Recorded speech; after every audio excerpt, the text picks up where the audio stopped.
How about that? Can you hear me now? I am Michelleybuffington, and I'm a huge fan of Last Podcast on the Left. If you haven't heard, they're a podcast that covers all things super hilarious, awesome, creepy, true crime. Not into this lighting right now. The lighting is horrible. Anyways, so I just threw this together really quickly, and it's been a while. It has been a while. What is it, Marshy? If you make noise, you gotta go, right? So yeah, let me get a couple pointers going. Let's see. Last Podcast on the Left came out with a book called The Last Podcast on the Left Book. Well, the last book on the left. Correction. I bought it. I wanted to get a signed autograph book, but COVID happened, and so I decided to play video games and learn how to stream, build myself a computer, and yeah, so again, not liking the lighting situation. So if you would like to chat with me, it's possible. Let me go ahead and get some more things set up, like my stream deck. That would be helpful. Okay. Hold on.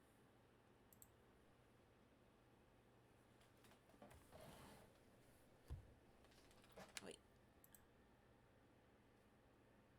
Here we go. That one's better.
Okay.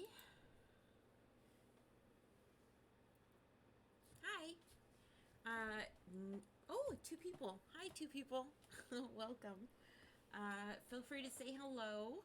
Um, I'm a newbie at this, so I just wanted to read the last book on the left with friends, or at least you can listen to me read it. I am not good. I don't read good, as Ben would say, and yeah, I'm just a super duper dorky fan, and yeah, so we'll see how this goes, and feel free to not shame me, but give me, some encouraging feedback. Because I've done this once before, and it was me on my lonesome with another friend and maybe a spectator. Um, so, yeah, it was kind of cool. It was all right. Can you hear me? Okay. All right, let me get my hair. Let me get ready for reading. All right. Let's drink some hint water. Yes, welcome. Okay, my name's Michelleybuff, and I'm a fan of Last Podcast on the Left, and I just want to read this super awesome book. They came out with it, I think, in 2020, 2019, and it didn't live up to, I don't know, the awesomeness that it deserves. It deserves. I mean, I can't wait to see them when they come to Oakland, which will be October 1st. And hopefully they can sign it then, but whatever. We'll just carry on with the show. All right, so this is what the cover looks like, and I feel like I should probably tinker with my stupid little square, that little Hollywood square. You know how lame that is? Because if we go down and we just take a look at the beginning illustrated picture of John Wayne Gacy and all the young men and all their bones under the floorboards and the KFC bucket. Good Lord, that's hilarious. Okay, yeah. And guess what? If we start reading, I don't know if you'll enjoy it, because that looks really stupid, right? You know what I'm saying? It's dumb. Chapter 4, John Wayne Gacy. Serial killers utilize a wide array of weapons in the process of... Okay, yeah. Okay, so see, I'm already learning so much. Thank you for being so patient. Here, this is what I'll do. I'll try to shrink my big old face. Let's try that. That's just gonna do the box. How about that? There we go. Whee! Yay! It's a me, Shelly. And then, see, you're learning along with me. Don't do drugs and don't stream, kids. It's a pain in the ass. I don't know. What do you think? That's fine? I don't know, guys. I don't know what I'm doing here. Did I do that? Alright. Shelly Urkel. Here we go. Oh, man.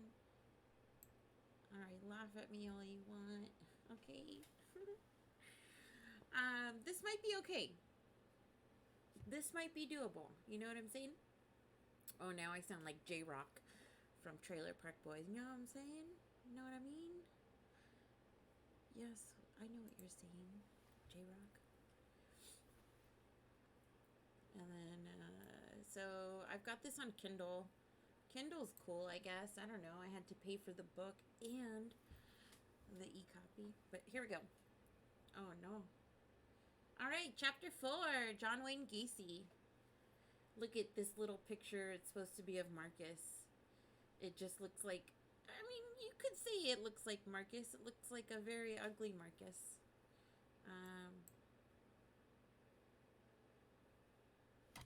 Yeah, see, my face is still really lame. I hate it. Don't you hate looking at my face? It's not gonna be good. Yeah, I should just get rid of my face. Get rid of her face. Get it out of the way. Should we do a little baby? Little baby Shelly in the corner? Oh my god, this is gonna be... Alright, everybody. Ready? Let's see if I can get this. Fuck. Not bad. Not bad, eh? Oh, I'm such a little... Alright, fuck it. We're gonna roll with it, because that's just how we do it. Alright? Should I sing This Is How We Do It? This is how we do it. Check it out. John Wayne Gacy. Marcus is gonna tell us right now a little bit about him. And it looks like Marcus smoked like 20 packs of cigarettes before they illustrated it. Feedback, please, okay? Feedback from my friends, from my most beloved friends in the world. Let me know how I sound and how it looks, okay? Because that'll help. Thank you. Serial killers utilize a wide array of weapons in the process of accomplishing their goals. Knives, guns, ligatures, and bare hands are certainly effective for ending a life. But there is another, more abstract tool that for some is even more essential. Used both to lure victims and evade capture, the skill of manipulation is paramount for having a long career in serial killing. And no one was more adept with it than John Wayne Gacy. When I was a kid, I thought they were talking about the cowboy actor. That's just John Wayne. John Wayne Gacy, some fat motherfucker. Just kidding. John Wayne Gacy, I mean, for reals, like, come on. John Wayne Gacy is one of the 20th century's best known monsters. A nightmare of a man whose mere surname is on par with Hitler's when it comes to its associations with evil. John Wayne Gacy, Hitler. Gacy, Hitler. Sure, whatever. All right. They're not wrong. It's kind of dramatic, though.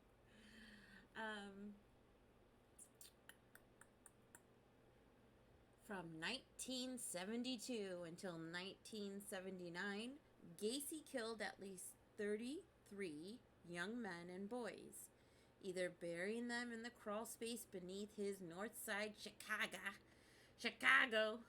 the Bears home, or dumping the bodies into the Des Plaines River. If the testimonies of those who survived their encounters with Gacy are accurate, the young men who fell victim to the so-called killer clown died terrifyingly violent, prolonged deaths, and in the rumpus room of his suburban home. Ew, that must stink, right? Imagine all those stinky, sweaty boys and that bucket of KFC, and you've got look at the little, I don't want to say cabana. It's like a little tiki bar, right? This is funny, though, because look at the floorboards. And it looks like a stage. And then this picture says, "Kiss my ass." And then you've got a dead boy with his pants unbuttoned. Some handcuffs. Hey, but you can't get out of the handcuffs. And then all of the bodies under the floorboards. I wonder what that says. Anyways, this guy is in his little painting that he made when he was in prison. What is the menu? KFC menu? Bucket of chicken. Alright, I'm already smelling this. This doesn't smell good. I can smell it. Alright. Well, anyways, about the rumpus room in his suburban home. While the sheer brutality of these crimes is legend enough, what makes them all the more chilling is that Gacy perpetuated these acts while posing as a respectable community leader who often dressed as a clown to entertain sick children. Oh, yes. When you see this, that's Henry. That's our Henry, and he's dressed up like a monk or like a little, I don't want to say priest, but let's just call him a wizard or a monk or a medieval dude. You know, because they're supposed to be creepy, like the crypt taker, crypt keeper. Anyways, I'm not gonna do voices, but I can try. Henry. Fucking Henry. So, what you're saying is, if you're a big, soft man, the best way to make it in this world is to be funny? Message received. I've been living my life that way since I was 13. Oh, I'm sorry, wrong message. You're supposed to be a good person. That's what the takeaway is. And then we got good old Ben. Sweetheart Ben. America's sweetheart. The only scarier clown. That's my Ben voice. Someone's going to have to read this with me, okay?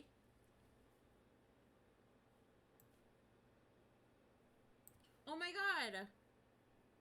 Are you for reals? You can't hear anything? I'm going to quit. Can you hear me? Obviously, or no? You hear nothing. I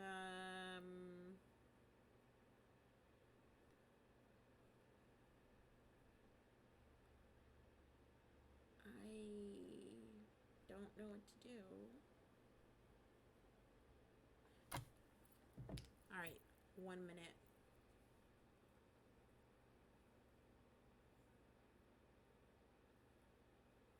Okay.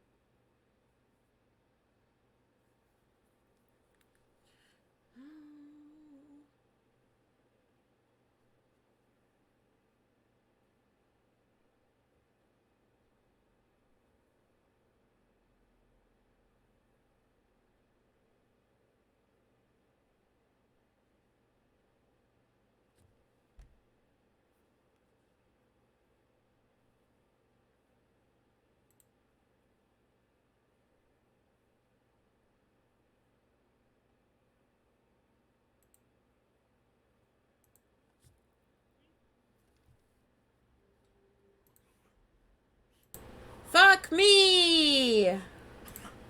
Can you hear me now? I tried calling you and you didn't answer, so I don't know.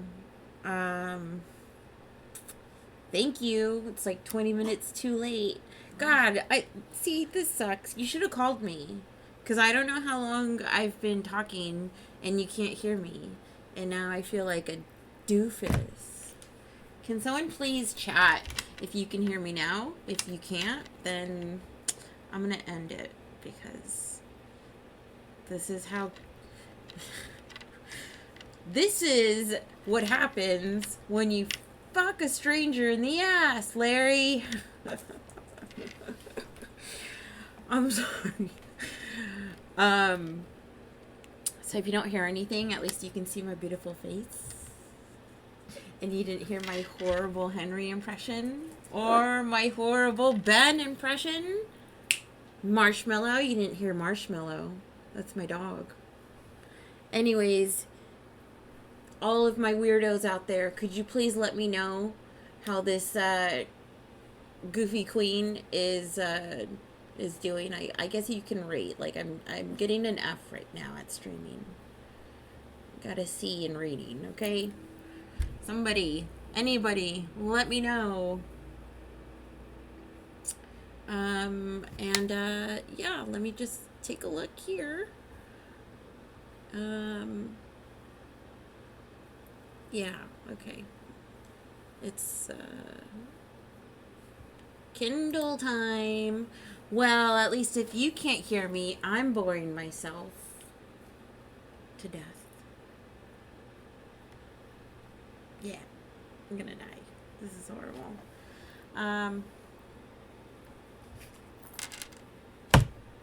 Oh, you know what?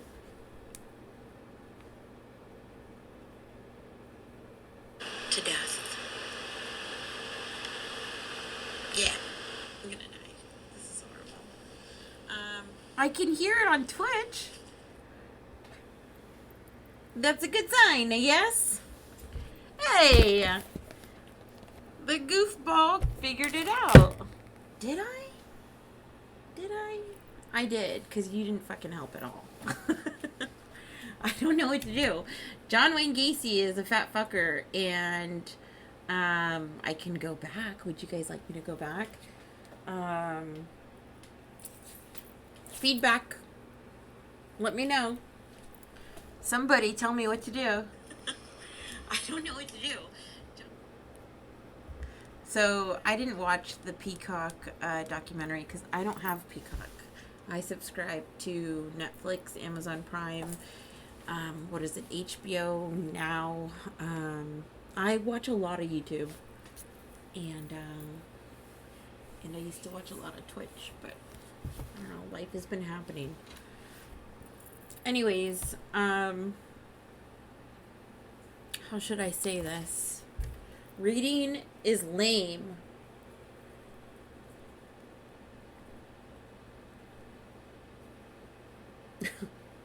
Unless other people read with me.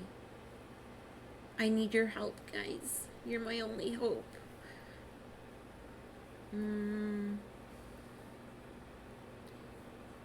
Okay, well.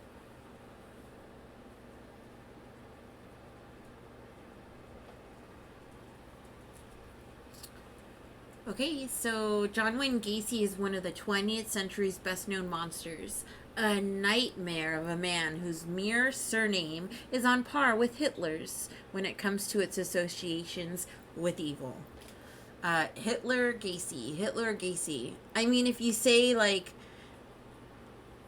all the Gacys of the world, it's like, oh, okay. But then, you know, really, if you just said Gacy, I wouldn't really... I mean, I would, because I like this shit. I like this stuff. It's interesting, and it's really creepy. So here we go. Anyway, so from 1972 until 1979, Gacy killed at least 33 young men and boys. He didn't kill any women? Only boys? Either burying them in the crawl space beneath his North Side Chicago home or dumping the bodies into the Des Plaines River. I don't know Chicago. I just know the Bears. And yeah, so she's dumping them in the river, huh? Back in 1979. That's how you did it? That's how you got rid of bodies? Anyways, can anyone let me know if you can hear me? That would be great. If not, it's okay. I'm going to keep talking to myself. I want to get through this now. Now I'm determined. Fuckers. It's okay. It's my fault. I'm not really good at this stuff. The testimonies of those who survived their encounters with Gacy are accurate. The young men who fell victim to the so-called killer clown died terrifyingly violent, prolonged deaths in the rumpus room of his suburban home. And while the sheer brutality of these crimes is legend enough, what makes them all the more chilling is that Gacy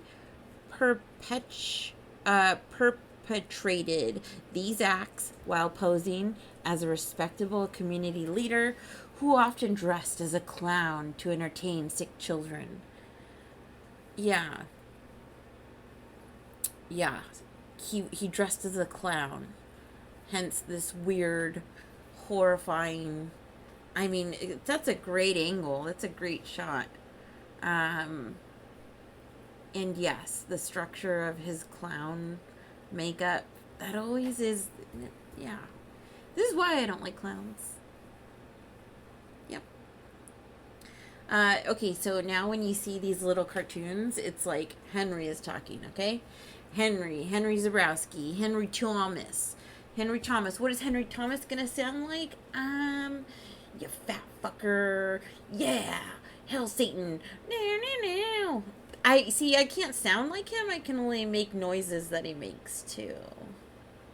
But he's fat, soft-bodied man, and I love him because I have body dysmorphia, and I see myself as a fat, soft-bodied man too, okay? There, I said it. So what you're saying is, if you're a big, soft man, the best way to make it in the world is to be funny? Message received. Haha. I've been living my life that way since I was 13. Oh, I'm sorry, wrong message. you're supposed to be a good person. That's what the takeaway is. Yeah. And Ben Kissel. Everybody loves Ben. Big old sweet Ben. Don't you love Ben? I love Ben. He's the one that made me feel safe in the podcast, because the podcast is about a bunch of disturbing things. And I'm too much of a sweetie pie love bug to care about this stuff. So Ben was a good draw for me to feel like, okay, there's a nice guy, kind of a radio guy. And yeah, I don't have a good Ben voice, but what did he do recently? The creepy crawler trolley worms. Creepy crawler trolley worms. That was the weirdest commercial ever. The only scarier clown that Gacy is than Gacy is Jerry Lewis in The Day the Clown Cried. Yeah, see, their little blurbs in the book, they're not that great, but they get rolling. The podcast is amazing. They blurb it up. Many of Gacy's victims could be described as what criminologist Stephen A. Egger called the less dead. Ugh, right? Meaning, members of society who slip through the cracks, while sex workers easily take the number one spot on the less dead roster. There is another group that takes a close second. Homosexual men. What the F? What the F? Lil Nas X should be so angry right now. I'll be angry for him, but it's true, right?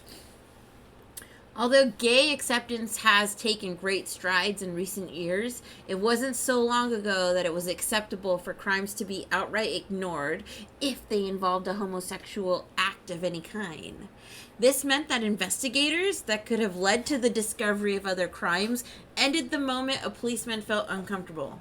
These two fags, or what do they call them? These two fairies, or so. It's like the guys do it perfectly in the podcast about cops, homophobic cops don't even want to touch disputes or whatever might be suspect within the gay community.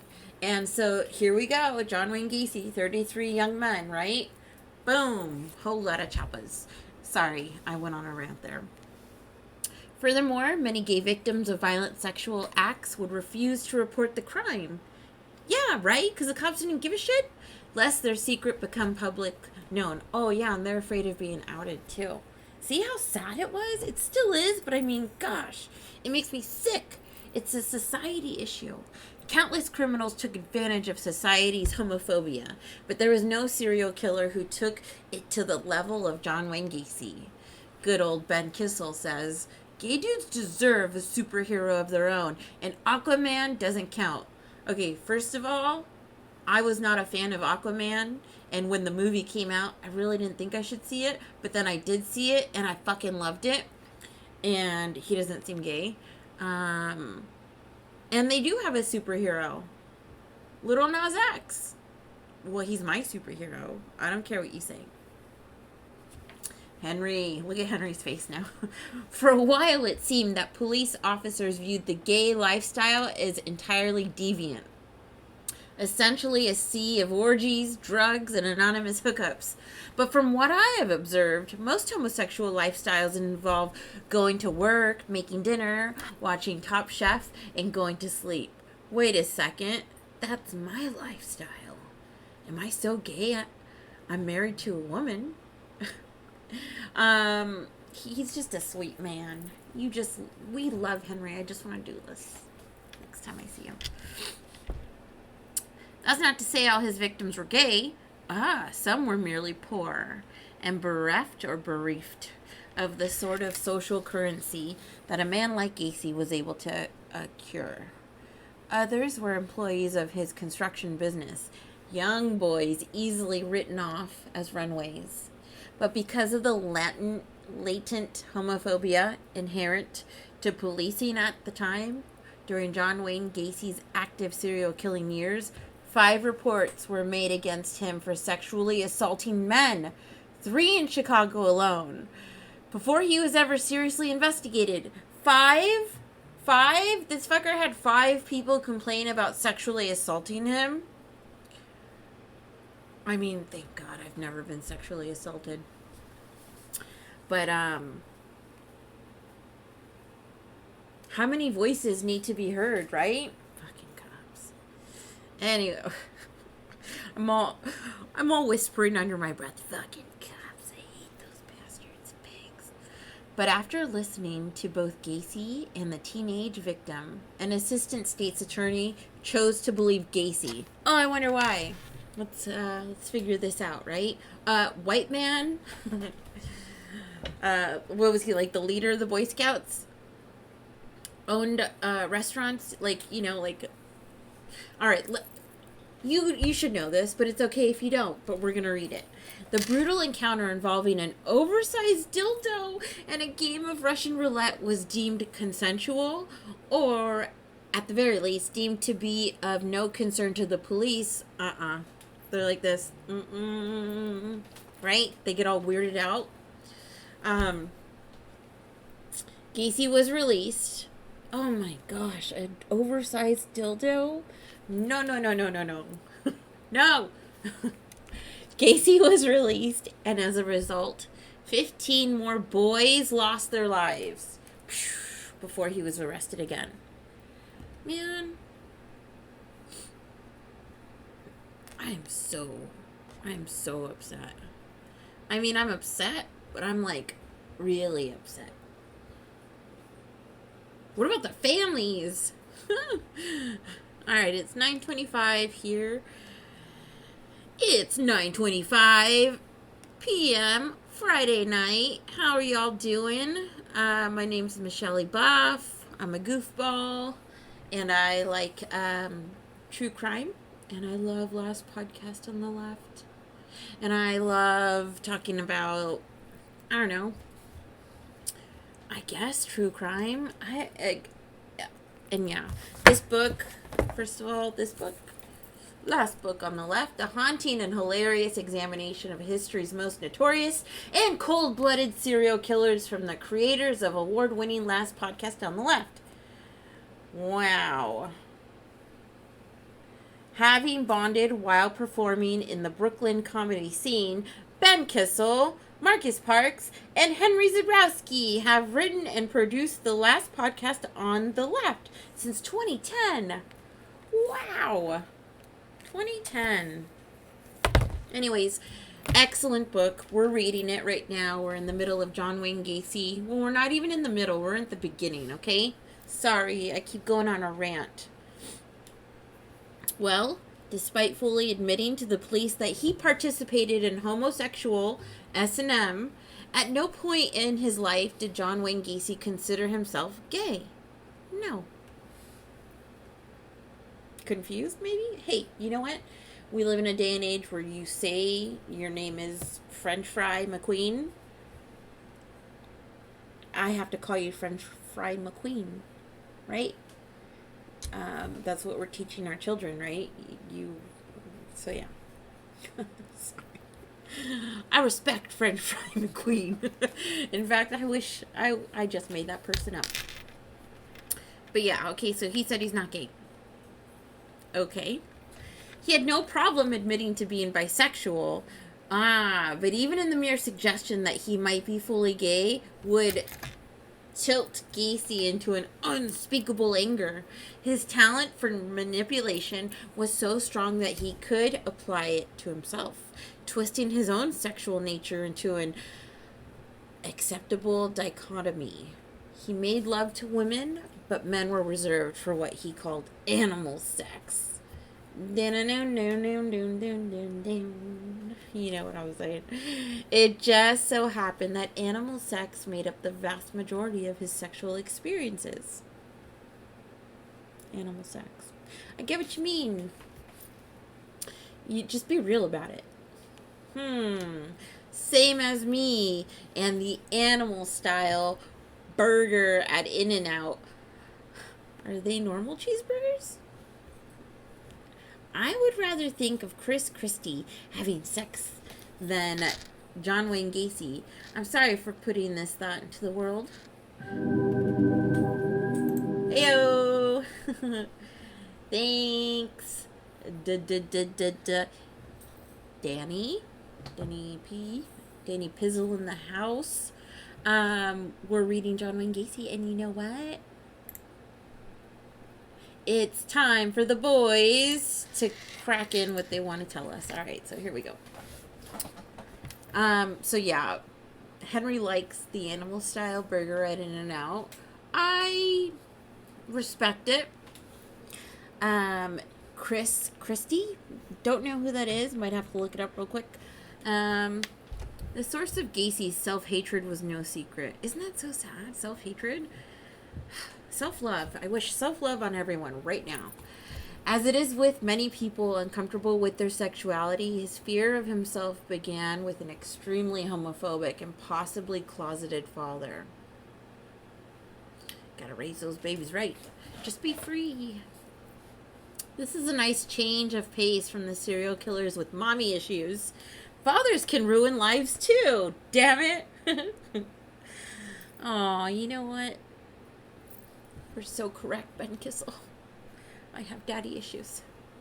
All right. So when John Wayne Gacy was brought into this world on March 17th, 1942, the future killer clown was mid-defecation, despite the fact that... okay.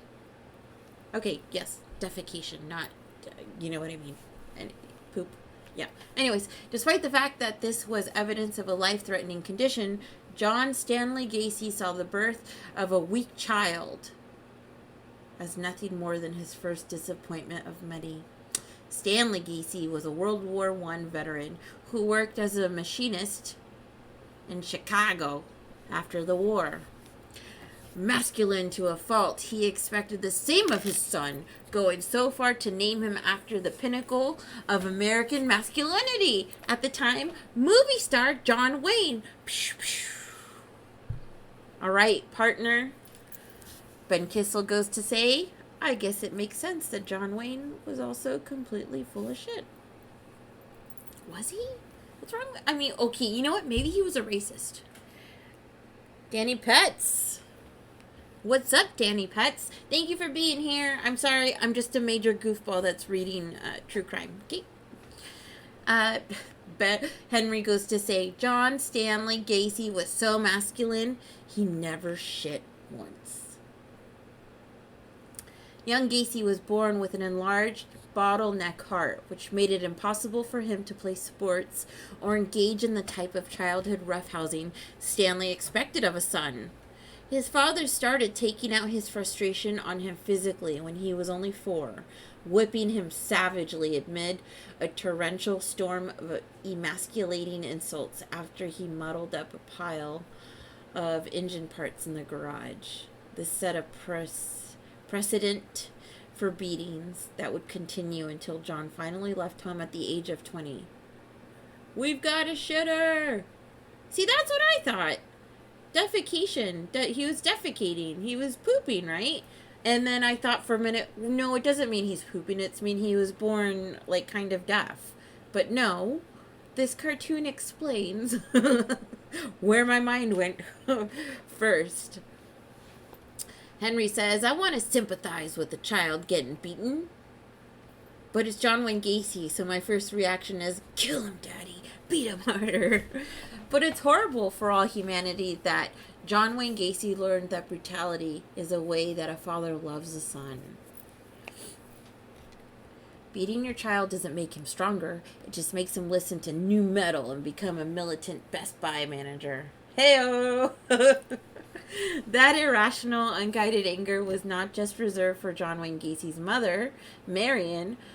Marion bore the brunt of her husband's violence in an incident that occurred when John was only 2 years old. As the family was eating a silent dinner one night, Stanley, without provocation, became lost in a private rage and hurled a plate of food at his wife's face hard enough to knock out the bridge in her teeth. I hate teeth incidents. Oh my god. He then stormed to the back of the house, grabbed his gun, and left. Marion left too, with the kids in tow. But when she returned days later, she found Stanley had left the food he'd thrown still caked to the kitchen walls. Understanding what was expected of her, Marion cleaned that shit up, cooked her husband's favorite meal, and waited for him to come home. That night, they ate dinner again in silence as if the whole incident had happened to someone else. Jesus Christ, Mary and Joseph, don't you know?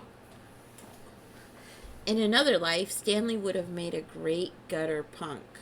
Stanley? A gutter punk? You know, so I live in the Bay Area, and I used to go to Haight Street in San Francisco a lot. And there are these gutter punk kids that live on the street. And today, I don't visit Haight Street a lot. But I would call them street rats, not gutter punks. What's up, Danny? Thank you for being here. I don't know if I know you, but welcome. I'm a goofy dork who likes last podcast on the left. So, yeah. What up? And Henry Zebrowski is my favorite. Henry Thomas. The 50s were fun for families. Stanley had a tough day at work. He's so straight masculine, and he'd been forced to watch all those men in their sweaty clothes at the factory, their shirts made skin tight by the sweat clinging to their lithe bodies. I don't know. Boys and men grunting, lifting things, butts in the air, and he's so straight he can only watch. He can't help them take their dirty clothes off, and then he has to go home to his family. So handsome and talented, that Henry Thomas. When are you gonna do Broadway, Henry Thomas? Oh, Dan, I love you, bro. So yeah, there's an episode of The Simpsons where Homer wants. So Marge makes friends with a gay man, and it's really like John Waters, and he's into like wearing cute little shirts and like the color pink. He has like a pink car. And Bart was wearing a wig one day and dancing to like some Tutti Frutti music. I don't know. And Homer screams. And so Homer takes him to a big old billboard of a smoking, I don't know, like, you know, those Winston cigarettes or Marlboro Man. That's a good one. That's a good masculine one. And so he sits there and he leaves him there for a couple hours and he comes back and I think he says like, whoa, how do you feel? And he's like, I don't know, kind of like a cigarette, or like, I kind of feel like smoking a cigarette. And I think it was like a woman's cigarette ad or whatever. And then he screams again. And so he takes him to a warehouse where it's like a steel mill. And these guys are like, you know, big tough macho dudes are working in the factory. And then you hear the whistle go, woo! And then you hear one guy in like a feminine voice take off his helmet and go, work hard, play hard. And then these little like club lights come down and it's like, dun, dun, dun, dun, everybody dance now. And it's like a gay club.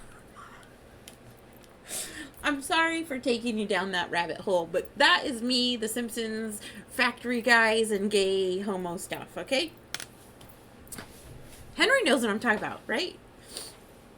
I told you before that my uncle or great uncle or whatever the hell knew John Wayne Gacy, right? No, you did not tell me. And thank you for telling me 20 minutes too late that my audio was not working. Yeah. Okay, anyways. Like many people involved in abusive relationships, Marion tried to rationalize Stanley's behavior, blaming his rage on a benign tumor that pressed in his brain. So he's crazy. He hits me because he has tumors. Doctors had told them that it had no effect on his behavior in and of itself. He was just a dick. But Marion believed that when Stanley drank, the blood vessels in his brain swelled and crowded the tumor, causing everything from casual violence to verbal abuse. That's a good theory. Should look it up. Anyways, it was a poor excuse for her husband being a mean drunk asshole, but the justification kept Marion by his side until his death. Honey. Oh, honey. Despite these many shortcomings, Gacy Jr. swore to his dying day that he had nothing but love for his father. In a break from typical serial killer psychology, his relationship with his mother was almost completely normal and placid, as far as we know. The worst thing she did, according to Gacy, was make him wear a pair of panties that he stole when he was 12. Hot stuff coming through.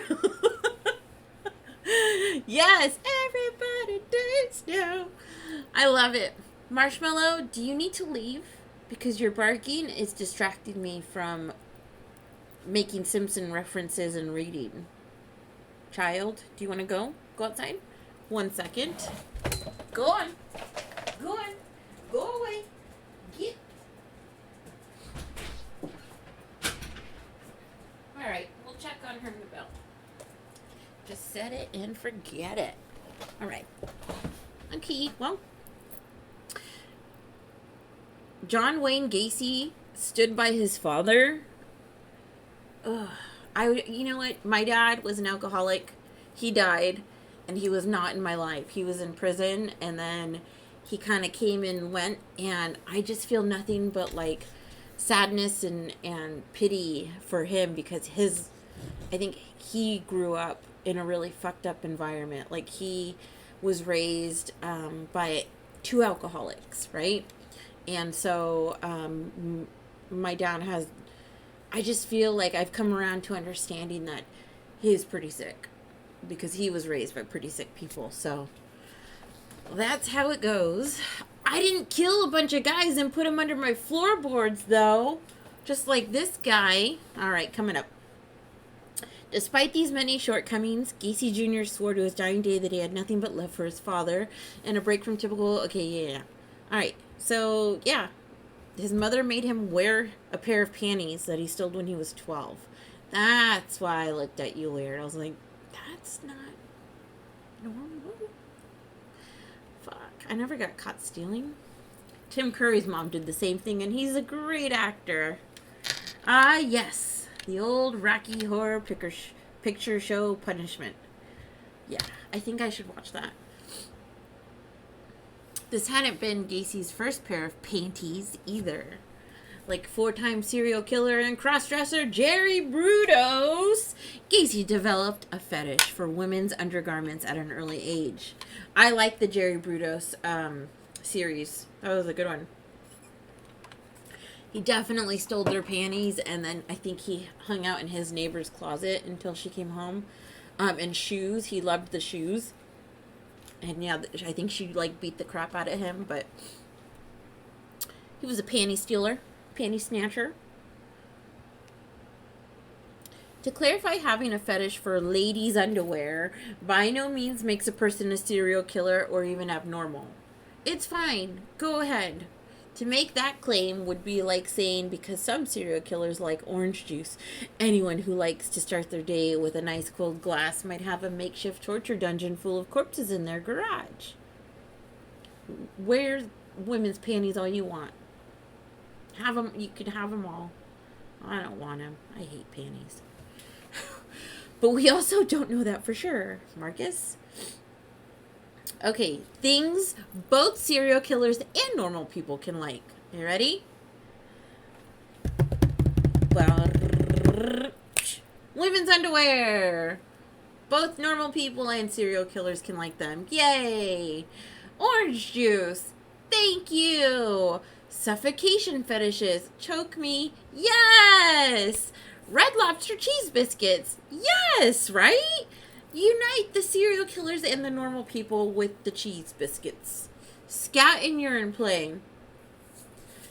Yeah, you know what? The last episode of Side Stories, a man killed his son because his son found pictures of him eating, fecal matter out of like a diaper or panties, wearing women's panties. So, I don't know, guys. Take that one down. You know what? I'm going to ask you. Take it off in the next reprinting, okay? I'm just kidding. You can shit on me all you want. It's fine. Going to a park? Yeah, sure. It's Always Sunny in Philadelphia. Thank you. That is one show where they show the beauty of alcoholism and none of the side scary darkness of it. Like my life. Seeing a picture of a basement filled with corpses? Illustrated.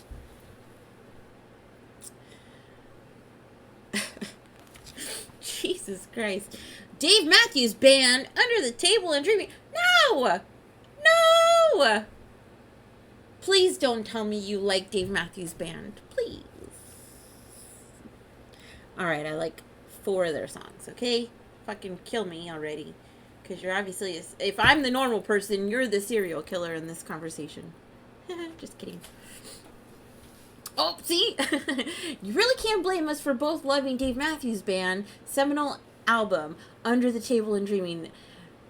Who can resist that jazz fiddle? Oh, jazz fiddle. Oh, right? We'll give him 4 or 5 songs tops, and we'll speak nothing of it anymore. Okay, Brother Dan? DMB. I will say, if someone really loves kombucha, they might be a serial killer. Yeah, I don't love it. I don't love kombucha. I just heard it's good for your guts. Right? It's a good probiotic. Anyways. Yeah, 1 or 2. All right. I'll accept that. Thank you. However, a love of ladies' underwear is an interesting trait shared by some of these men, specifically because the theft was often as exciting as the possession. And just like Brudos, who eventually hoarded an attic's worth of stolen women's clothing above his garage cum torture dungeon. Wait a minute. His garage cum torture dungeon, young Gacy had a special hiding place in his ill-gotten gains. A small crawl space under the family's front porch. Ugh. When you were a kid, or I don't care, maybe an adult, did you ever like have one of those crawl spaces and be like, I can definitely see myself putting things in here, or maybe coming here once in a while? Like in a closet, there was a board that you could lift up, and there would be like the little attic part of the house, but it wasn't meant for like storage or anything. It was just access to the roof, right? For utility workers or whatever. I always thought like that's where the like creepy monsters are gonna come someday and kill me. That's where I'm gonna hide my drugs. That's where I'm gonna hide, I don't know, pictures of me eating crap off of a diaper. You know what I mean? I'm joking. But those places are cool to know of, right? It's not like we're actually going to hang in there. This guy actually put bodies in there. So, oh my God, look. Ben Kissel says, is there any actual purpose for a crawl space other than hiding a body? I've never heard anyone say, I got to go grab a beer from the crawl space, right? Okay, here we go. Henry Thomas. This is a trait that some serial killers show that I find fascinating. A serial killer exteriorizing the compartmentalization of their personality. Literally creating another space outside of adjacent to their home where they can be the real them. This will be a running theme in John Wayne Gacy's life, with the space under his home later becoming his unlicensed cemetery. But we also see it with Ed Gein and his mother's room, right? Don't touch mom's room. Jeffrey Dahmer and Infinity Land, Jerry Brudos and the Torture Garage, Marcus mentioned earlier, and many more. They have permission to be the demons that they are in these little ritualistic spaces. It starts in childhood, and as the years go on, the deeper and more serious the compartmentalization becomes, right? Yeah, I don't have, I don't know, what you see is what you get with me and my personality, and I kind of like it that way, because it's easier. I don't have to make shit up. I just get to be real about my life and how great it is. Unfortunately, you're in your man cave. Yes. Unfortunately, Stanley was not the only source of abuse in Gacy's childhood. When Gacy was 7, a friend of his father's, a contractor, began taking him on rides to various jobs around Chicago.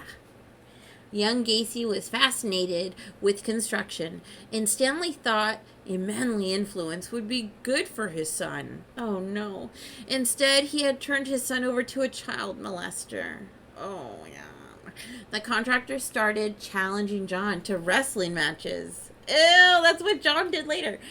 That usually ended with the boy's face nuzzled between the contractor's legs. Ew. But Gacy kept it a secret because he didn't want to be seen in his father's eyes as a fruit picker. Oh my gosh, that fucking term. Fruit picker. Fruit picker. Fruit picker. One of Stanley's favorite homophobic insults. First of all, I live in the Bay Area. You say fruit picker, I'm going to think you're making fun of Mexicans. I'll kick your ass. All right? I wouldn't have thought of a gay person. Fruit picker means something else, okay? But whatever. I mean, so what? And the contractor's name was Andy Kaufman. I joke. Also racist. Yeah. It's a bad, but it's still, you know, let's turn it positive. Like, you could pick my fruit. That's my Shelley drag voice. All right. I joke, and though Andy did like to wrestle until he was aroused, and then he did it on national television. See, I don't know. That is before my time. I was born in 1985, and so, like, Andy Kaufman, and even, like, when Jim Carrey made, like, there was a movie about Andy Kaufman, I didn't have any, like, interest. I wasn't interested in it. Oh, and that bitch Courtney Love was in it, too, so I really didn't care. Anyways, fruit picker is a terrible slur unless you actually work in the farming industry, then it's a title of great honor. Hey, that's right, it's a great honor. The aspirations didn't end there. Fairy and queer were two of the elder Gacy's favorite words to call his son. I love fairy. Especially when John dared to stand between his mother and his father's violent temper. To Stanley, homosexuals were subhuman, an opinion that John would take to heart. Oh, man. But internalized homophobia alone wasn't enough to make John the monster he eventually became, nor was the anger he inherited from his father. There were other factors contributing to his evolution, episodes that are seen again and again in serial killers the world over. When John was 11, he suffered a serious head injury by a playground swing. You ever see those, like, those kid fails where they're, like, swinging and then they fall and they start to cry and then they get up and it whacks them in the face again? I fucking love that shit. As a result, I'm sorry. Anyway, so this little, who's my favorite Simpson? Ralph Wiggum. This little Ralph Wiggum got hit in the head. You know, me fail English? That impossible. Throughout his childhood, he suffered from periodic blackouts. Oh, shit. Without booze? That were frequent and serious enough for hospitalization. And each time his father would take it as another opportunity to call his son weak. He came from you, fool. Not much is known about Gacy's high school years, but he was said to be an excellent student with a fascination for men in uniform. He joined the local civil defense organization. The local civil defense what is that, like the what are they called? Like the ROTC, the weekend army guys, like the volunteers? Civil defense organization. And relished the authority that the position provided. Okay, first of all, what is the name of those weekend army guys that just do it on the weekend? I was watching Rambo, And Rambo is such a good movie that, like, he goes to the town and the cops are really rude to him. And then he starts to, like, he's, like, really traumatized from the Vietnam War. And he goes off hiding into the forest and they go after him. And, like, one of the guys gets mad at him and tries to shoot him. And instead, like, he reserves, thank you. And, something happens where, like, I don't know, but the helicopter that the cop is shooting him from, he falls out of the helicopter, and they blame it on, like, John Rambo. And so Rambo is really getting hunted, and they call the reserves, these guys, these weekend warrior, like, army guys. And they're so, like, gung-ho about getting a man, and he's hiding in, like, a cave. They fucking blow it up, and they're all, like, giving each other high fives and taking pictures. And that scene right there is what exactly I think of the Army Reserves. Dudes that want to be all commando and shit, but just on the weekend, and if they're actually called to do anything, like, more serious, they don't know what the fuck they're doing. Kind of like the Capitol Police. I don't know. Anyways, that was a little Ben Kissel coming out of me. So yeah, not much is known about Gacy's high school years. Went over that. When an accident occurred or fire broke out in town, Gacy was authorized to race to the scene to render assistance. This is John Wayne Gacy here. I don't think he said that. With a flashing blue light affixed to the roof of his car. Oh my god, I could just see, like, who is it, Ace Ventura? Like, who puts the little light on the top of their car and they go, sorry, handicapped man? I don't know. Like, I'm trying to think of, like, Ace Ventura. Okay, so the light was affixed to the roof of his car. Eventually, his father, seemingly unable to let his son enjoy anything, removed the distributor cap from the engine of Gacy's car. Good fucking lord, what a dick. The incident was apparently one step over the line for John Wayne Gacy. He moved out in March 1962 at the age of 20, leaving Illinois for Las Vegas. That is it, father. I have to draw the line. You have gone over the line by taking my distributor cap from my engine. I was supposed to get to that fire ASAP.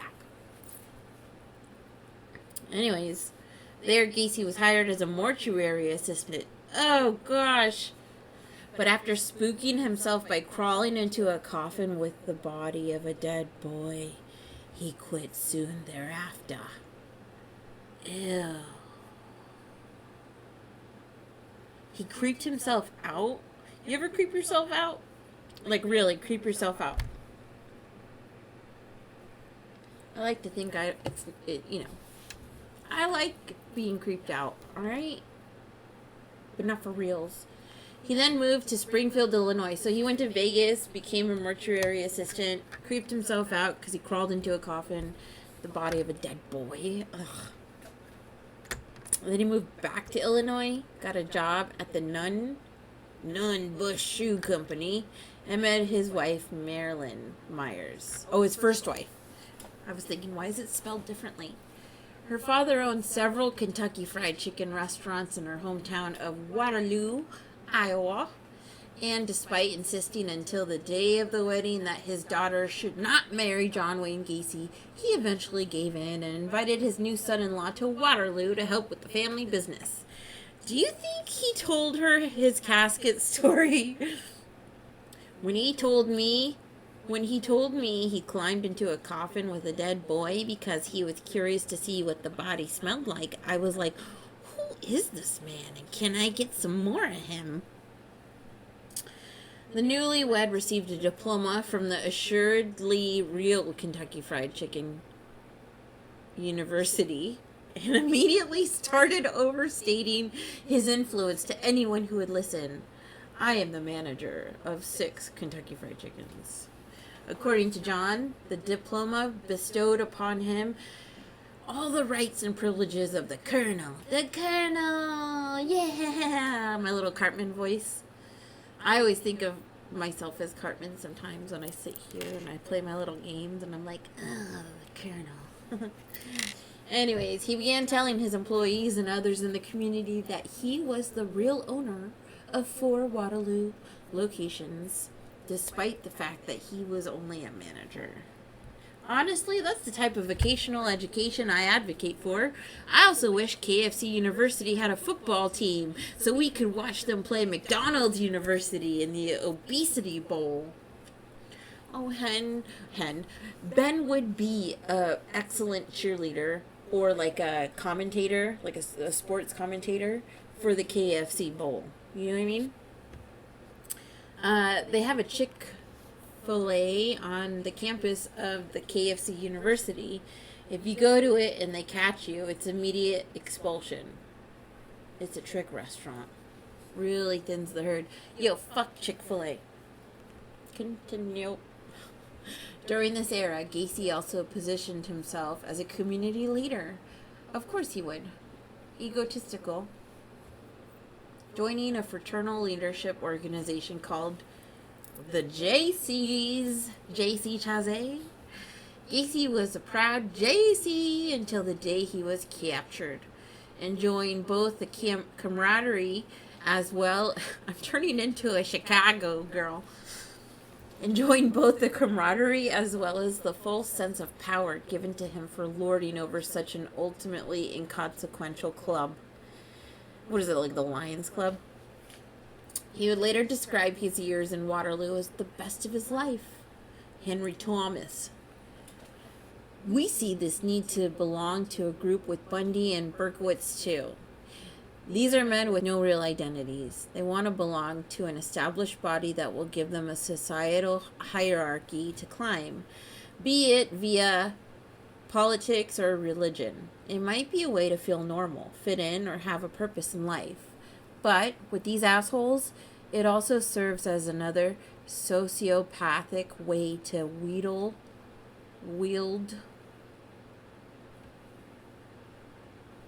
I'm just going to say wheedle authority over the people and eventually help cover up their crimes.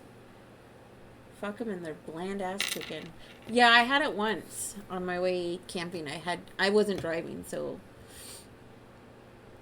they're anti-gay views, I'm pretty sure.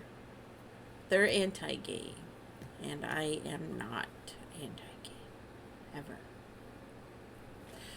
John Gacy is literally Captain Spaulding from the Rob Zombie films. Oh, don't give him that. Don't even.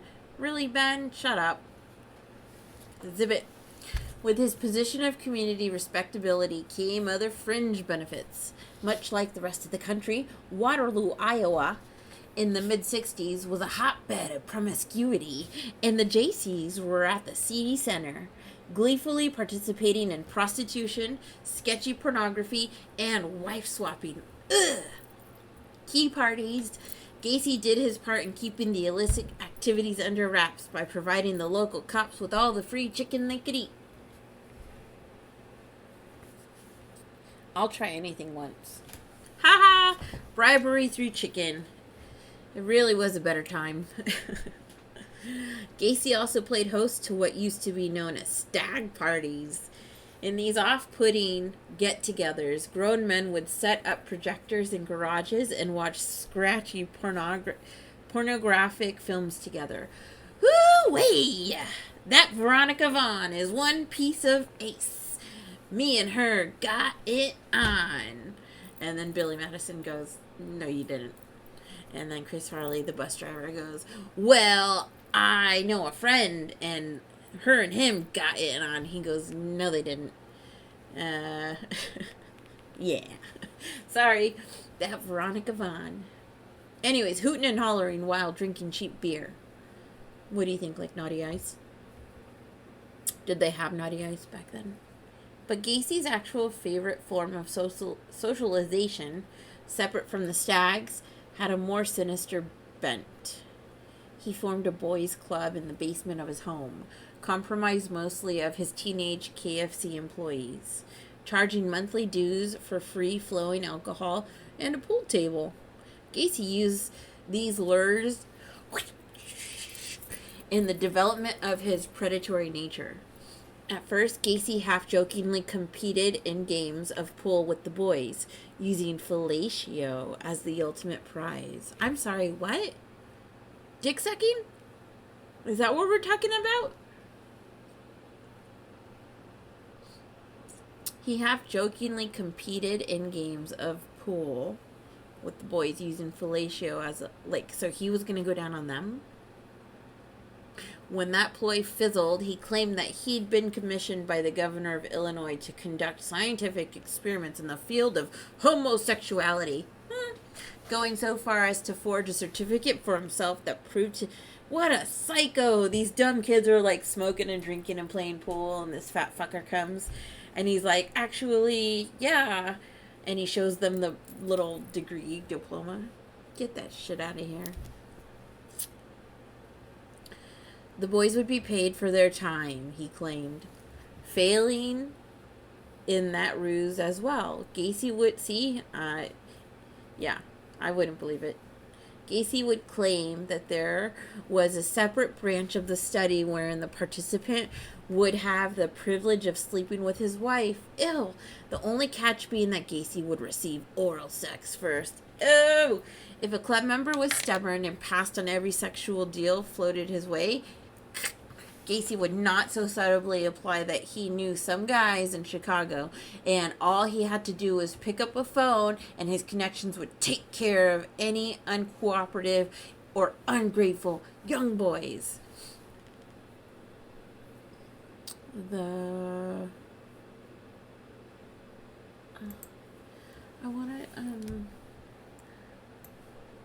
I want to see what this says.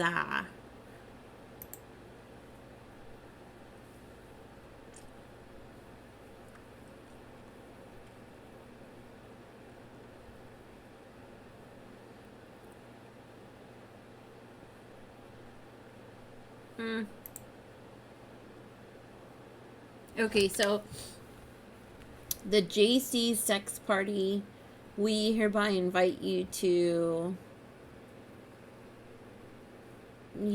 and a guest to our... What the fuck? It's right here. Am I a goober or what? I'm like, how can I magnify this? I don't know. Kill your fucking eyes, Grandma.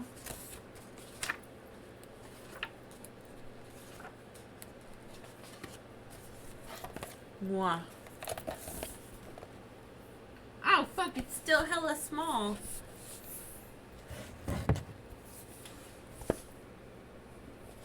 Alright. Okay, so the JC sex party. We hereby invite you and a guest to our Piggly Wiggly couple swap. We will be screening several stag films of people from the 1950s getting paddled.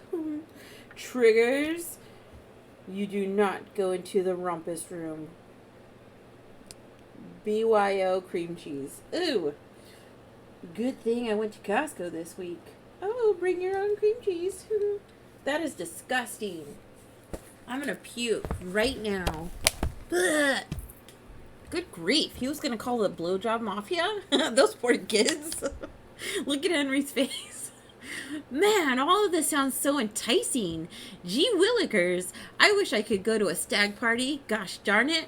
All this really makes me think we need to make America great again. Okay, Gacy's victims during this time period are largely unknown, but eventually 15-year-old Donald Voorhees, Jason Voorhees' cousin, did come forward to authorities. According to him, he and Gacy would meet at Gacy's house or a motel, where the older man would flood the boy with drinks and molest him. Gacy would then make Voorhees recount the entire experience like a player going through a game tape with a coach. Then, as promised, Gacy would pay Voorhees for the service rendered and take him home. That's better than how most contractors deal with a day labor. Wait, let's play a game, fellas. If you lose, I get to blow you. If you win, I still blow you because I know some guys and shit.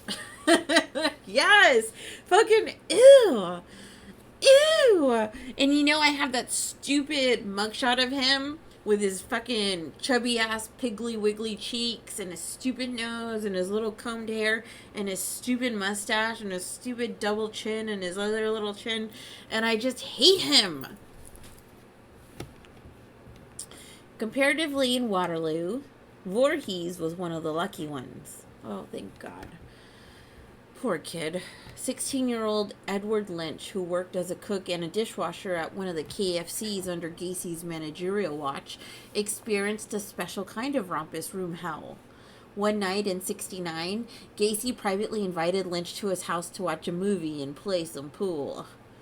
Pocket pool.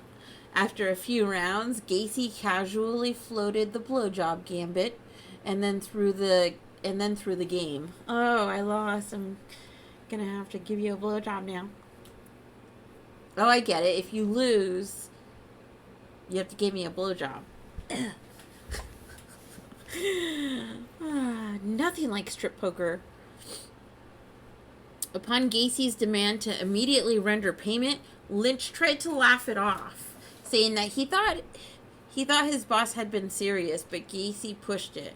When Lynch tried moving on to a different subject, Gacy lost control, grabbing Lynch by the arm and dragging him upstairs to the kitchen, where he grabbed a knife and ordered the teenager into the bedroom. Trying to wrestle Lynch onto the bed, he accidentally sliced open his arm, and the sight of blood apparently snapped Gacy out of his aggressive haze, and he became calm and apologetic, going as far to bandage up the wound. Fucking psycho. When Lynch tried to leave, however, his host was adamant that they watch a movie instead. This predictably turned out to be from Gacy's pornography collection. Oh my God, this poor kid is getting hassled and creeped out by his boss. He got sliced because he was just about to go rape him, and then he decided not to, and now he's got to watch porn with him?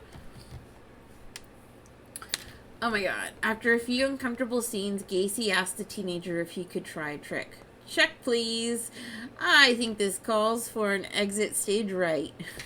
Lynch agreed, so Gacy brought out a chain and padlock to secure the boy's hands, oh my God, behind his back before pushing him down onto a cot, where he secured Lynch's feet as well. Overcome with desire, rage, or both, Gacy wrapped his hands around the boy's throat and began to squeeze. But Lynch was clever. He pretended to black out almost immediately, which possibly saved his life. Suddenly fearful of what he'd done, Gacy stopped short of going all the way, instead unchaining Lynch and taking him home. Even more despicably, all of this happened while Gacy's wife was in the hospital recuperating from the birth of their second child. Ugh. You can see John Wayne Gacy blaming her for his crimes. You left me to go have a baby. What was I supposed to do? Not try to kill a boy? The entire scenario is only made worse by the fact that John Wayne Gacy smelled like fry oil. Good Lord, Ben. Shortly after this incident, Lynch and Voorhees began comparing notes on their experiences. These two kids are fucking talking shit about him. For months, neither boy told anyone else what had transpired, but the secret weighed a little heavier on Voorhees, the first one. One night, while having dinner with his family, the conversation turned to Gacy. John was planning to run for the local JC's presidency and had offered the campaign manager job to Donald's father. At the mere mention of Gacy's name, Donald began sobbing. He's only 15. Then spilled Gacy's violent proclivities for the teenage boys to his family. So yeah, he was the one that would go to the hotel. Not the one that was forced in his little rompus room. Following Gacy's arrest, thank you, an indictment for sodomy. Oh no, the town split into two camps. Those who believed the Voorhees family and those who backed their favorite chicken slinging JC. The division continued even after Gacy demonstrably failed a lie chapter test. Oh my god.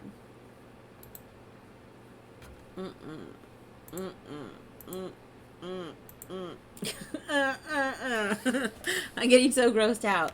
If you guys ever wonder why victims are hesitant to go public with abuse suffered at the hands of people in power, this is an example.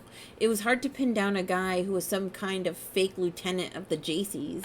Just imagine trying to come forward against someone with a real position of influence. The incident was just beginning to fade into the small-town rumor mill of yesteryear when Gacy's temper got the better of him. Humiliated and vengeful, he contacted one of his more aggressive KFC employees and offered him $300 to beat Voorhees. Senseless. It's Nelson. That kid, Russell Schroeder, accepted the offer. Oh no, maybe it's like Jimbo. It's like Jimbo, one of those kids. That kid, Russell Schroeder, accepted the offer and invited Donald to share some liquor in Black Hawk Park. When the two arrived at the supposed hiding place, Schroeder incapacitated Voorhees with mace and beat him with a thick tree branch. But Voorhees, being tougher than he appeared, scurried away into the cornfield. The would-be enforcer then reported the largely failed hit back to Gacy. You in trouble. I'm still shocked. This was all happening at KFC. Evidently, the recipe isn't the only secret there. Think this is bad? You do not want to fuck with Dave Thomas. Oh, I like Wendy's. On a more serious note, this possibly points to the idea that John Wayne Gacy had accomplices help him with his later crimes. It fits his MO of acting as if he were a low-rent Chicagoland crime kingpin. After Voorhees quickly identified Schroeder, the boy rolled over on his portly employer with very little hesitation. Gacy's conviction for sodomy was now all but guaranteed. You fucking piece of...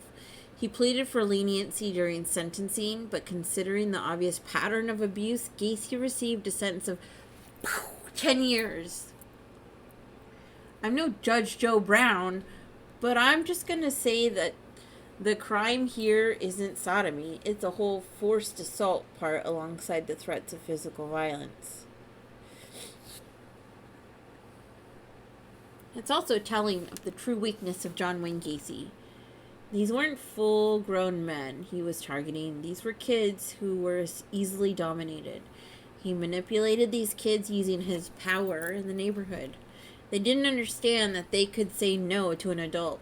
Never mind one who was their boss.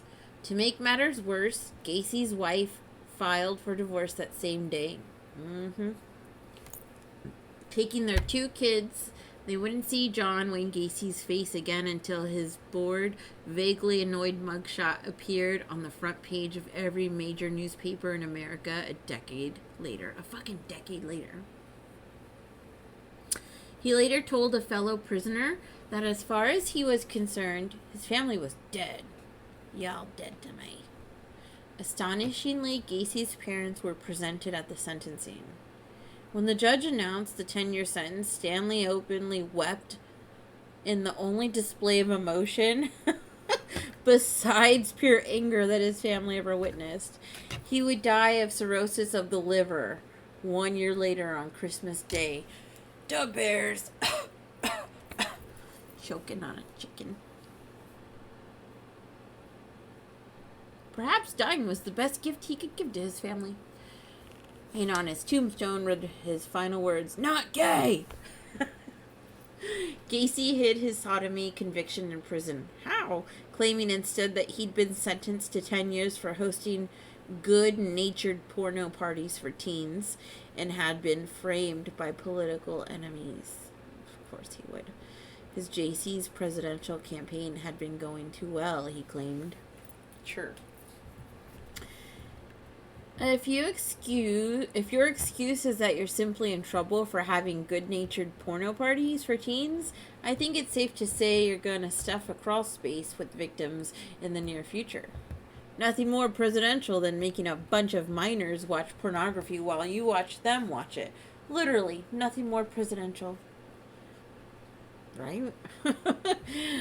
um, this might have come off as completely ridiculous notion had the JCs not been a major presence at the Anamosa State Penitentiary.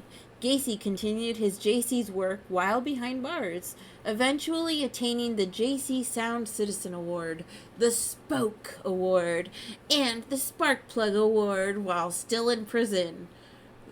Sparkplug Award? Okay. My leg is starting to fall asleep. I've only been sitting here for an hour and a half, so I can go a little bit longer. Gacy became the prison's head cook. Okay, so yeah. In other words, he knew how to both manipulate the system and fool his fellow inmates. Having established himself as trustworthy, Gacy became the prison's head cook and, in a telling display of homophobia, refused to hire openly gay inmates, claiming they would contaminate the food. Yeah, because you can totally get gay by eating mashed potatoes and chicken. He even played Santa Claus at Christmas.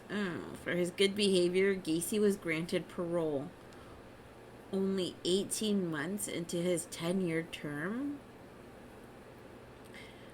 What the hell?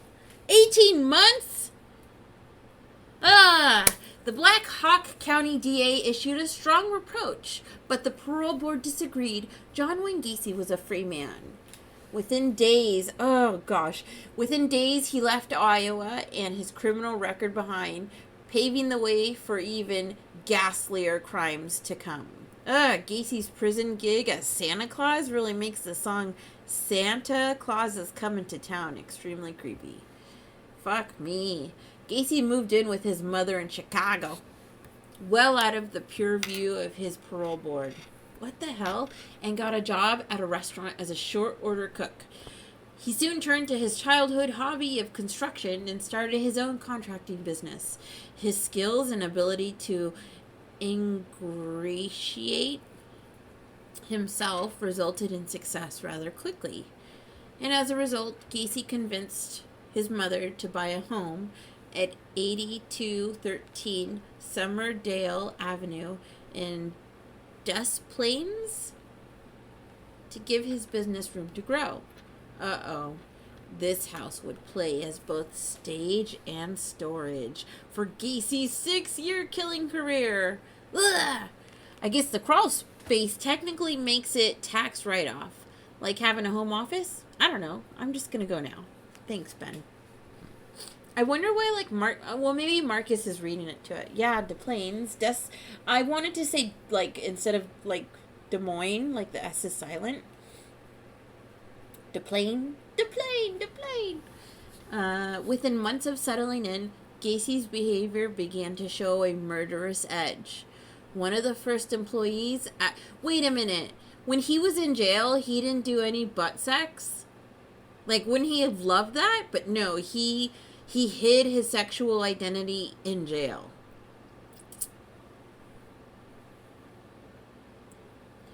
What a fucking trip, man. Yeah. Oh, gosh. Okay. Anyways, he could have just had his fill. He could have just got what he... I don't know.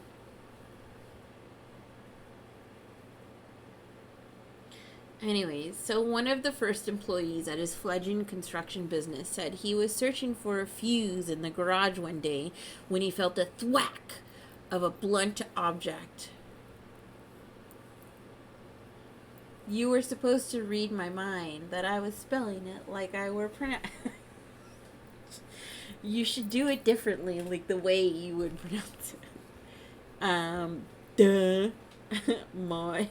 Okay, here we go. So anyways, he got hit in the back of the head. When he turned around, dumbfounded, he saw Gacy standing in front of him with a hammer. looking just as confused. What? Gacy told him he didn't know what had come over him. All he knew was that he had felt an uncontrollable rage that seemed to guide his hand. Oh gosh. The employee left and never spoke to Gacy again. Ding. So you want a recommendation on LinkedIn? If it makes you feel better, I can lie and say you know Excel. Yeah, okay, yeah, dude. This is a real world, not Animaniacs. That's serious, getting hit in the head with a hammer? Come on. Marshmallow, marshmallow, marshmallow, marshmallow, marshmallow, marshmallow, marshmallow, marshmallow. Marshmallow!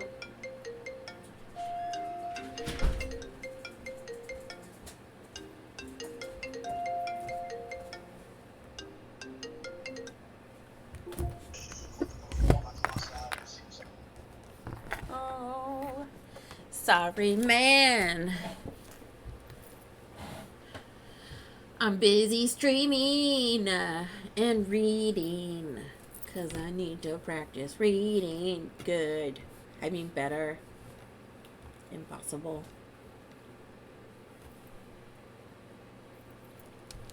Where am I? Okay, yeah. This had not been Gacy's first violent incident it had not been his first violent incident since his release from prison.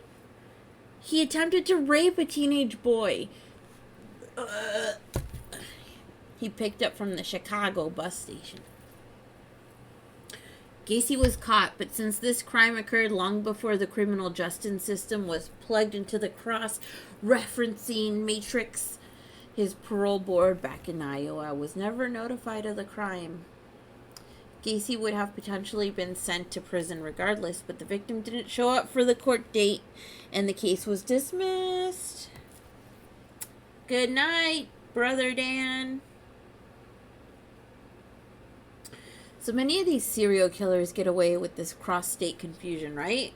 He slipped out of the police's hands like a fat, hairy bar of soap. Later that year, Gacy reconnected with a high school friend named Kathy Hull. And after 12 months of tepid courtship, the two were married in a wedding. What? Oh, the two were married in a wedding that was mostly planned by John. Kathy added 2 young stepdaughters to his life, and with the conventionally normal family at his side, Gacy expanded his business. He named it PDM Construction, Painting, Decorating, and Maintenance, or Polished Daily Maintenance, if he was feeling cute. But unbeknownst to his family, John Wayne Gacy's journey toward being one of America's greatest monsters had already begun before he said I do. On January 2nd, 1972, Gacy attended a family get-together with his mother in honor of his recently deceased Aunt Pearl. After consuming an excessive amount of scotch, I love scotch, Gacy, his inhibitions lowered, went cruising downtown. What the hell? Just going cruising. He found 16-year-old Timothy McCoy. My name's Timothy O'Toole, sir, and I'm stuck in a well. Anyways, Timothy McCoy was the boy. No, as the boy was waiting for a transfer at the Greyhound station. What was he doing? 16 years old, waiting for a transfer. Ugh. The teenager was looking in to kill some time, so Gacy invited him back to his house and began pouring drinks. Oral sex came soon afterward, and once the act was done, Gacy passed out alone in his bed, leaving McCoy on the couch. Oh my gosh, he's gonna wake up and kill him. Polish Daily Maintenance. Call for a free estimate. 1-800-KISS-MY-ASS. What happened next is from Gacy's own account. Around 4 a.m., he awoke to see McCoy silently creeping toward him. Butcher knife in hand, sensing danger, Gacy claimed to have sprung up from his bed, wrestled the teenager to the ground, suffering a deep knife wound to his arm in the process. After a brief struggle, Gacy pried the knife out of McCoy's clenched fist before plunging it 4 times into the teen's chest and stomach. McCoy was still alive as Gacy composed himself enough to walk to the kitchen and clean the knife. But when he arrived at the kitchen counter, he discovered a freshly sliced slab of bacon. McCoy had presumably been in the middle of a nice gesture of an early morning breakfast for his host and had come to tell John the meal would soon be ready. Don't ever do anything nice for people. Even if you're into getting picked up at bus stations and, having a saucy night with a fat man. As Gacy realized this, he heard what he called a gurglation from the bedroom as the boy bled out on his carpet. The first of at least 33 young men to die in that house. That's your favorite thing to do? Make breakfast? Do nice things for people? Gurgle on the carpet? Gurglation is also the sound Henry makes when eating octopus brains. Thumbs up emoji. The next day, Gacy attended his aunt's wake as if nothing had gone awry the night before. Okay. Gurgle. He hadn't even bothered to cover the cut on his arm. When his sister asked about it, he nonchalantly told her he'd had an accident while cutting carpet on the job. Tim Cahill points out in Buried Dreams, inside the mind of John Wayne Gacy, that this may have been when Gacy realized he could kill without guilt or fear of being caught. He lived with ease and skill, even with evidence of criminality in plain sight. Gacy found he could just gloss over whatever might come up. This ability to steamroll and manipulate reality would be John Wayne Gacy's greatest weapon against the world for the next 6 years. And while he played the part of a respectable member of society...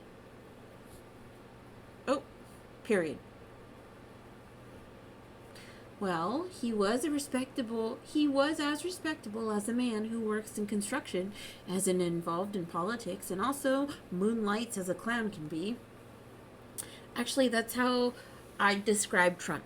Hot take.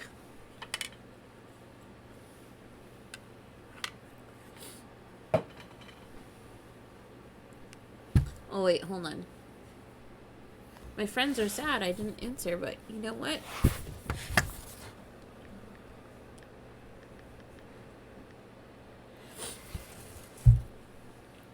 Anyways, he could have gotten a great deal of pleasure out of the lie as well.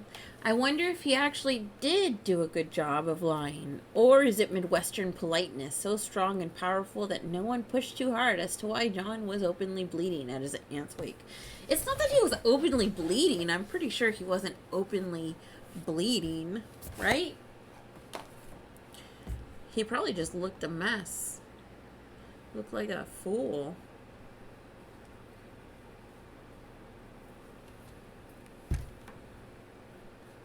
La la la. Da, dun, dun. Alright. Wait, oh yeah, I wanted to check on how many pages we have left. I don't know how your night is going. But I did a long bike ride today. I went to San Francisco. And I rode my bike, and it was beautiful, and it was awesome.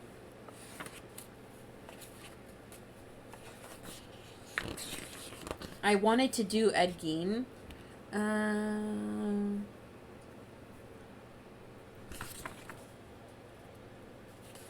Okay.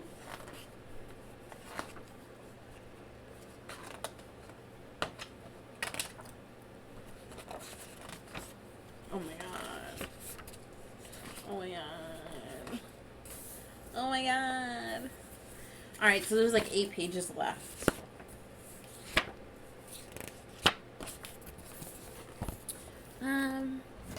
Yeah. I think I'll do part 2 tomorrow. Okay. So yeah. That's sounds fine. An hour, 45, 2 hours. Okay, yeah, we'll end it soon. Let me finish this up. During this time, Gacy's love of fraternal organizations led him to join the local Moose Lodge. He was subsequently introduced to the Jolly Joker Club, a group of amateur clowns who participated in everything from Moose Lodge sponsored events to parades to hospital visits. With sick children, and thus Pogo the Clown was born. All right. Well, I think that's a good place to stop, don't you? Yeah? He just became Pogo the Clown. Let me show you again. When we go... Pogo the Clown. Good fucking lord me, my old... Oh, don't you know? Midwestern politeness. Stag parties. Getting hit in the head. Stealing women's panties. Okay, let's go back to the defecating part.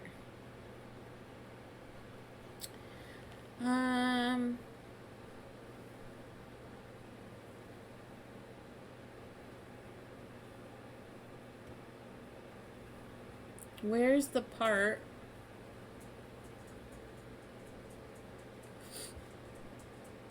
Okay, here we go. Pogo the Clown. Yikes. Oh me, oh my. What a freaking psycho. Alright, so we got Pogo the Clown. The floorboards. Poor kid. Got raped. What's with the kiss my ass? Right? Like, what's with that? Because there's also an illustration for the Oh, I'm so stupid. I said Polish, but it's Polish. Is it Polish? Daily maintenance?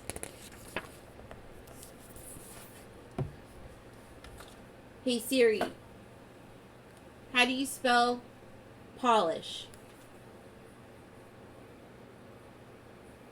Okay, Polish. Hey Siri, how do you spell Polish? What the fuck?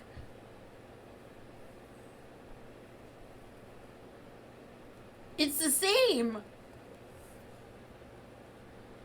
It's the same way. I don't read good. I don't read good. Alright, so, yeah, I'm a bit of a simple Jack. Simple Jack, that's my name. Actually, it's Shelley, but, yeah. Yeah, so part 2, which is, like, pretty much halfway, emerges Pogo the Clown. And I think we'll do that tomorrow night. Yeah, and the illustrations are really good too. So we have some more things to look forward to as far as tomorrow night. Those were his last words. Kiss my ass. Oh, that's right. Okay, kiss my ass.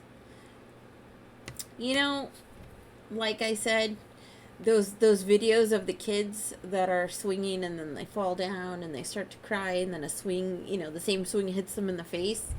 It's hilarious. But obviously, yeah, it's a head injury. Not good. It's not good. So yeah, I think, is this how I look? I got chubby cheeks. I think I'm gonna eat because I have not had. Oh, you know what? I have Mexican food, and I love that.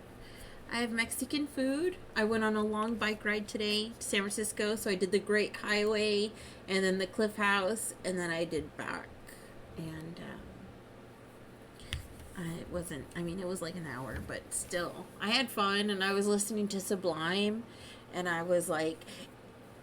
April 26, 1992, there was a riot on the, tell me, yeah. I don't want to get in trouble. So yeah, thank you for coming. Thank you for allowing me to practice reading comprehension, reading skills with Shelley while I was participating in some anarchy. Yeah, you know the song. You know the song, and the song's really good because what I had said was that I did a bike ride along the Great Highway, and then I stopped, and I showed my friend that this is the hotel that Bradley Knowles, or whatever his name is, had died. He died of an overdose in that hotel, and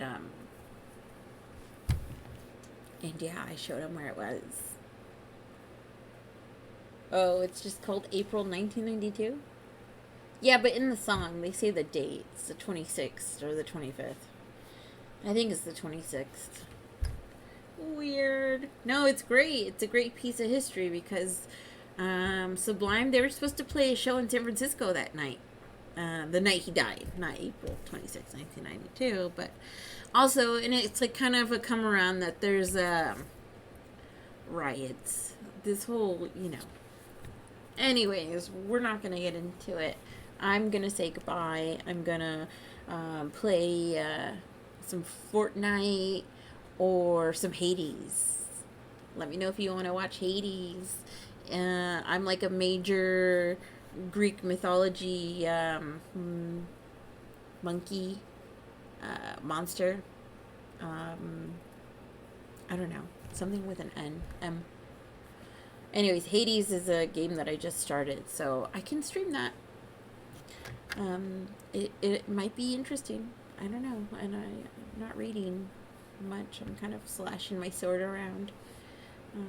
So anyways, love you guys. Thank you for hanging out with me. And yeah, maybe we'll hang out again. So yeah.